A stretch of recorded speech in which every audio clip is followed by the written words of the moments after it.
बरसात के मौसम में, तन्हाई के आलम में मैं घर से निकल आया। दोस्तों, आज हम बात करेंगे भारतीय संगीत जगत के एक ऐसे सितारे की जिनकी मखमली आवाज ने इंडियन म्यूजिक इंडस्ट्री में धूम मचा दी। हालांकि बावजूद इसके ये गायक से ज्यादा एक कंपोजर और म्यूजिक डायरेक्टर के तौर पर जाने गए। तुझ में रब दिखता है यारा, मैं क्या करूं। तो चलिए शुरू करते हैं इस शानदार सफर को, जहां हम जानेंगे कि कैसे फिल्मों में इतने कम गाने गाने के बावजूद इन्होंने अपनी आवाज के जादू से सबको दीवाना बना दिया और क्यों विदेशों में इनके लाइव कॉन्सर्ट्स की डिमांड सबसे ज्यादा रही।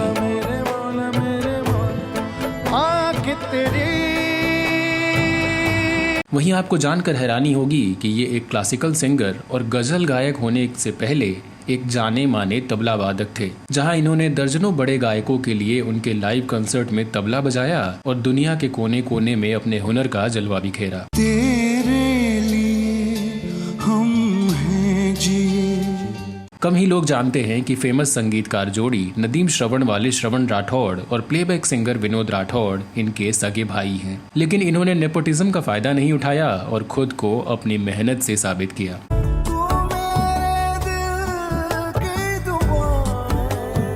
हालांकि विडंबना ये रही कि ये अपने काम से ज्यादा अपनी कंट्रोवर्सीज के लिए सुर्खियों में आ गए, जब इन पर अपने ही गुरु अनूप जलोटा को धोखा देने और उनकी पत्नी को भगाकर शादी करने के आरोप लगे। जिसके बाद अनूप जलोटा इन पर इतने आग बबूला हुए कि अपनी पूरी ताकत झोंक कर इन्हें म्यूजिक इंडस्ट्री से बाहर करवा दिया। आग से आग बुझेगी दिल की, मुझे ये आग भी पी लेने दो। दोस्तों, अब तक तो आप समझ ही गए होंगे कि आज हम बात कर रहे हैं जाने माने गायक रूप कुमार राठौड़ की, एक वक्त पर जिनकी गजलें हर आशिक के दिल की आवाज बन गई। कोई जिंदगी से वादा तो नहीं।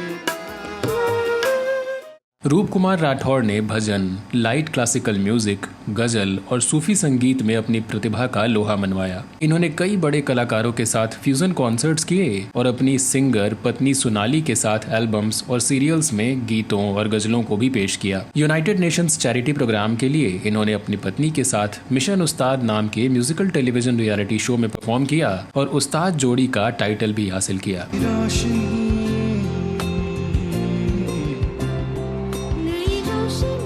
तो इनके करियर और फिल्मी गीतों की चर्चा करें उससे पहले चलिए जानते हैं कि क्यों इनका अफेयर और शादी इतनी कंट्रोवर्शियल रही और क्यों इसकी वजह से इन्हें इंडस्ट्री में काम मिलना तक बंद हो गया, और आखिर क्या थी वो गलती जिससे संगीत की दुनिया के लोग इनसे नाराज हो गए।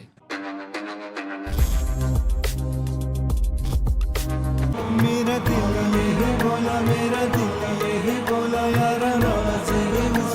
इस कहानी की शुरुआत होती है जब रूप कुमार राठौड़ लगभग 22-23 साल के रहे होंगे। उस समय ये कोई सिंगर नहीं बल्कि एक तबला वादक थे और कई बड़े सिंगर्स के साथ मंच पर और एल्बम्स के लिए तबला बजाते थे। इसी दौरान ये मशहूर भजन गायक अनूप जलोटा की टीम में भी काम कर रहे थे, जो इनके गुरु और सीनियर भी थे। रूप को अनूप जलोटा से संगीत की बारीकियों के साथ साथ और भी बहुत कुछ सीखने को मिलता था। इन्होंने अनूप जलोटा के लिए ढेर सारे शो किए, जिनमें देश विदेश के लाइव कॉन्सर्ट और भजन एल्बम्स भी शामिल रहे। इनमें से कुछ फेमस गाने थे जग में सुंदर है दो नाम, जग में सुंदर है दो नाम, चाहे कृष्ण कहूँ या राम, बोलो राम, और रंग दे चुनरिया। रंग दे रंग दे रंग दे रंग दे चुनरिया।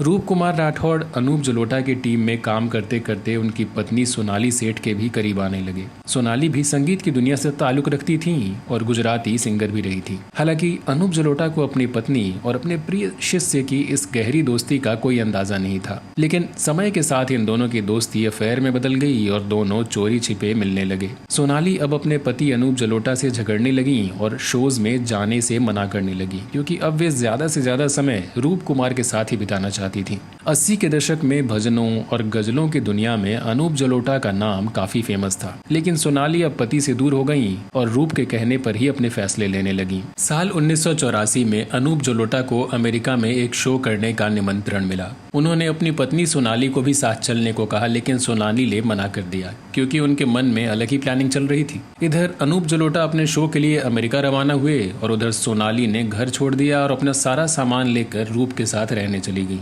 जब अनूप जलोटा भारत वापस आए तब उन्हें इस अफेयर और प्लानिंग की भनक लगी और वो बुरी तरह भड़क गए। अनूप जलोटा ने अपने सभी कॉन्टैक्ट्स का उपयोग करके सबको कह दिया कि इन दोनों को कहीं काम नहीं मिलना चाहिए। रूप कुमार राठौड़ कई साल तक इससे परेशान रहे और उन्हें वाइफ स्नैचर और धोखेबाज नामों से भी पुकारा गया। अगले 4 साल तक रूप कुमार और सोनाली ने अपने प्यार को छुपा कर रखा, लेकिन मीडिया में इनके अफेयर की खबरें सुर्खियों में बनती रही। साल 1989 में रूप कुमार राठौड़ और सोनाली सेठ ने शादी कर ली और इस खबर पर मुहर लगा दी। तो दोस्तों, आप रूप कुमार राठौड़ के इस अफेयर और गुरु की पत्नी को अपनी पत्नी बनाने के फैसले के बारे में क्या सोचते हैं? कमेंट सेक्शन में जरूर बताएं। चलिए अब बात करते हैं रूप कुमार राठौड़ की शुरुआती जिंदगी के बारे में। 10 जून 1973 को मुंबई में जन्मे रूप कुमार राठौड़ को बचपन से ही घर में संगीत का माहौल मिला। इनकी माँ के बारे में ज्यादा जानकारी नहीं मिलती, लेकिन उन्होंने हमेशा अपने बच्चों को संगीत के प्रति प्रेरित किया। वहीं इनके पिता पंडित चतुर्भुज राठौड़ भारत के प्रसिद्ध ध्रुपद संगीत सम्राट और प्रकांड विद्वान रहे।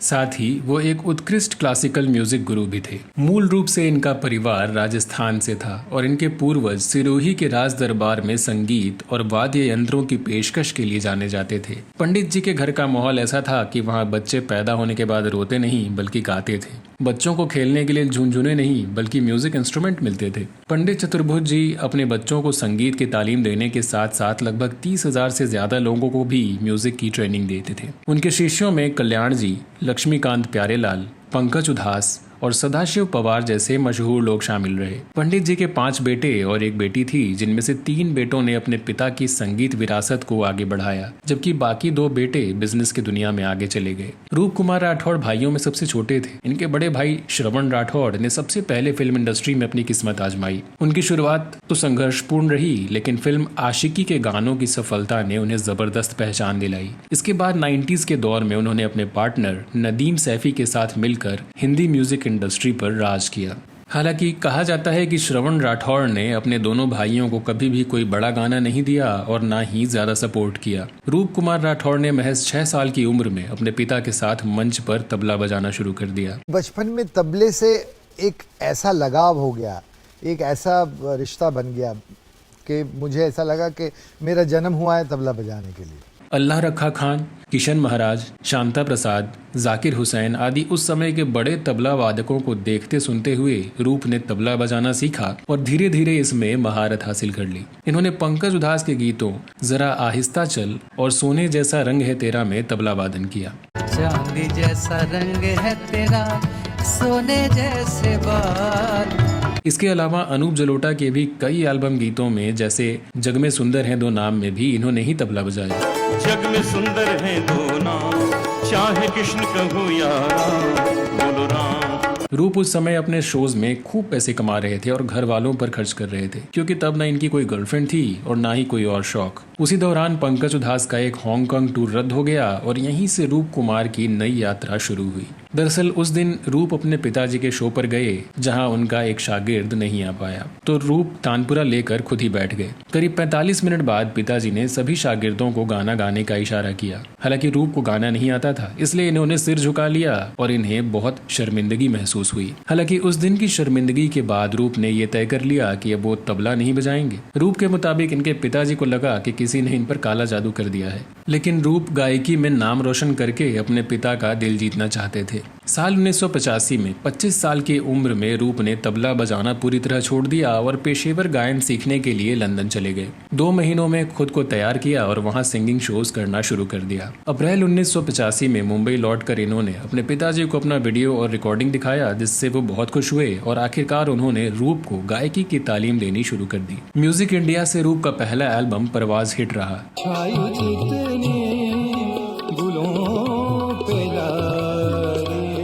हालांकि तभी जनवरी 1987 में इनके पिता का 54 साल की उम्र में निधन हो गया, जिससे रूप ने न केवल पिता बल्कि अपने पहले गुरु को भी खो दिया। तब रूप की गर्लफ्रेंड सोनाली ने कहा कि तुम अच्छा गाते हो, तुम्हें किसी उस्ताद से संगीत सीखना चाहिए। ट्यूशन की फीस मैं दे दूंगी। फिर रूप ने किराना घराने के उस्ताद नियाद अहमद से संगीत सीखना शुरू किया। धीरे धीरे इन्हें लक्ष्मीकांत जी की टीम में एंट्री मिल गई और कई फिल्मों में गाने के मौके मिलने लगे। इसी दौरान इन्होंने महेश भट्ट की फिल्म नाजायज में बरसात के मौसम में गाया, जिसे अनु मलिक ने कंपोज किया था। ये गाना रिलीज होते ही लोगों की जुबान पर चढ़ गया। बरसात के मौसम में तन्हाई के आलम में मैं घर से निकल। इसके बाद फिल्म बॉर्डर के गीत संदेशे आते हैं और तो चलूं ने साबित कर दिया कि रूप में वाकई बढ़िया सिंगिंग एबिलिटीज हैं। संदेशे आते हैं हमें तड़पाते हैं जो चिट्ठी। फिल्म सरफरोश के गीत जिंदगी मौत न बन जाए को भी लोगों ने खूब सराहा। जिंदगी मौत न बन जाए संभालो यारो। तो वहीं फिल्म अनवर का गाना मौला मेरे मौला भी सभी म्यूजिकल चार्ट्स पर टॉप करता रहा। आंखें तेरी कितनी हंसी। साथ ही यश चोपड़ा ने रूप को वीर ज़ारा का गीत तेरे लिए गाने का मौका दिया, जो कि सुपरहिट साबित हुआ। तेरे लिए हम हैं जी। फिर शाहरुख खान का गाना तुझ में रब दिखता है भी जबरदस्त पॉपुलर हुआ। तुझ में रब दिखता है यारा मैं क्या करूं तुझ। फिल्मों के अलावा भी रूप कुमार राठौड़ अगर किसी महफिल में कोई नगमा गुनगुना देते तो उस महफिल की शान बढ़ जाती, क्योंकि ये गाने के साथ खुद को डीपली कनेक्ट करके गाते थे और इसी वजह से इनके लाइव शोज की डिमांड बहुत ज्यादा रही। मैं भी आशिक यार हुआ पहली। ऐसी गायकी के सरताज रूप कुमार राठौड़ ने अकेले और अपनी पत्नी के साथ मिलकर कई एल्बम रिलीज किए, जिनमें कलमा नाम का सूफी एल्बम हिट रहा। तो वहीं ये कई पॉपुलर टीवी शोज में भी नजर आते रहे। मुझे इश्क का कलमा याद रहा। रूप कुमार ने हिंदी के अलावा मराठी, गुजराती, तमिल, तेलुगु, उड़िया, असमिया, भोजपुरी, बंगाली और नेपाली फिल्मों के भी गानों को अपनी आवाज दी। दिल नशी है अदा